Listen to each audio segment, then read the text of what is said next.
Holy Trinity Sunday. Holy Trinity Sunday Gospel Reflection. So, today is the solemnity or feast of the Blessed Trinity. So, alam naman natin tong Blessed Trinity, di ba? Yung Santissimo Trinidad. Hindi na natin kailangan elaborate yan. Yan ay misteryo talaga, di ba? Pero ang masasabi ko dyan is mga bagay na applicable sa bahay. Just buhay, di ba? Buhay. Just like the Blessed Trinity or the Holy Trinity, may mga bagay na may limit ang ating human knowledge. Di ba? Yung pag-interpret natin ng Holy Scriptures o ng Holy Bible should be inspired by God the Holy Spirit. Hindi yan basta ini-interpret lang ng human intelligence. Yan may inspiration ng banal na espiritu. Because yan ang fully na if you pray before you interpret the scriptures, mas maiintindihan mo siya. Because ang author ng scriptures is yung Blessed Trinity. Okay? Hindi natin pwedeng basta i-interpret na lang yan na alam nyo kung sino, di ba? So, yun. May mga bagay na hindi kaya ng ating katalinuhan bilang tao. No?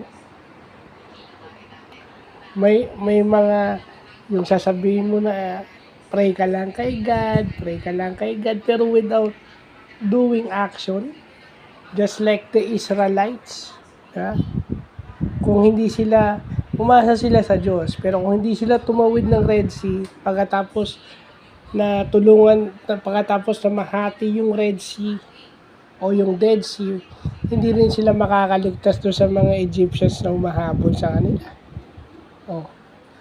Hindi makakakain yung 5,000 kung yung bata is hindi nagbigay ng 5 tinapay at saka 2 isda.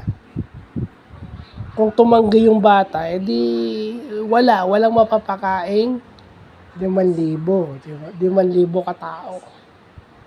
Di ba? Yung hindi mapapagaling yung centurion, yung servant ng centurion kung hindi siya naniwala kay Lord. At yung babaeng dinugo, di ba? Yung sabi ng babaeng dinudugo ng 12 years. Hawakan ko lang yung damit ni Jesus, gagaling na ako. Mga ganun. Dapat may initiative ka. So, hindi ka lang pwedeng God ng God, and then wala kang gagawin. Second is, yung unity ng Holy Trinity, no? Sila magkakaibang persons, pero sila nagmamahalan at nagkakatulungan. So, ilan sa atin yung willing mag-sacrifice para sa hindi natin kaano-ano. Okay? Yun yung sinasabi nga ni Father Joel Kung talagang mahal mo isang tao, meron kang gagawin na radical o extreme. Diba? Yung gagawin mo na konting sakripisyo, yung sinasabi nga ni Father Joel. Kasi minsan ang sakripisyo natin para lang sa pamilya. Pag hindi natin kamag-anak, wala tayong pakialam. Minsan nga sinasabi nyo, may pamilya na nga. Well, may hangganan yun. Pero at least, diba, nakagawa tayo ng mabuting bagay para sa mga taong hindi naman natin kamag-anak o hindi related sa atin. Kasi natural, madaling sabihin dahil kamag-anak natin yun. Diba? Yun. Yung Holy Spirit, pwede namang hindi tayo bigyan ng biyaya ni Lord kung gugustuhin niya, pero binibigyan pa rin niya tayo ng biyaya. Yun na ngayon, ang gospel ngayon is yung John 3:16, di ba? Alam na natin yun, yung famous verse ng gospel ni St. John, dahil sa matinding pagmamahal ng Diyos. At bakit si Lord pumunta rito? Tinanggal ni Lord yung kanyang pagiging Diyos para maging tao, para maging yung incarnation, nag-incarnate si Lord bilang tao. Tinanggal niya yung pagiging Diyos, pagiging equal niya sa Diyos. Yun yung extreme sacrifice. Kasi marami sa atin yung si Lord, yun na nga yun si Lord,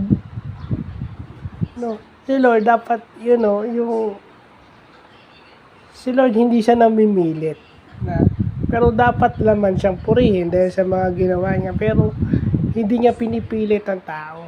May freedom of choice pa rin ng mga tao na nagpapahamak sa ating mga tao. Kasi people would tend to look for certain things. May ginawa ka, you look for something, you look for appreciation. Ayun ko nga lang naisip bakit yung si Lord, dapat siyang i-appreciate, dapat siyang i-praise, pero freedom of choice pa rin ng tao yun. So, pag nakakagawa ka ng mabuti, nagpapasalamat ka, magaan yung pakiramdam mo. It's coming from the Lord. Ibinabalik lang niya kung ano yung ginawa mong mabuti para sa kapwa mo. Kasi marami nagsasabi, Lord ng Lord, ganyan. At saka yung pa yun kung Blessed Trinity ngayon, si Lord, nung nandito sa lupa, He is under scrutiny ng mga magagaling. Sinasabihan siyang demonyo, ganyan, hindi galing sa Diyos yung kanyang ginagawa, kino-question yung nasan yung authority ng kanyang teachings, yung mga ganyan. Yung mga mga eksperto daw sa batas ni Moses o yung mga eksperto daw sa laws ni Moses. Well, to think na siya yung law of Moses, siya mismo yung law, siya mismo yung author, kaharap na nila pero hindi pa nila pinapansin. Kung si Lord nga dumanas ng matinding pangungutya nung siya nasa lupa o nasa earth.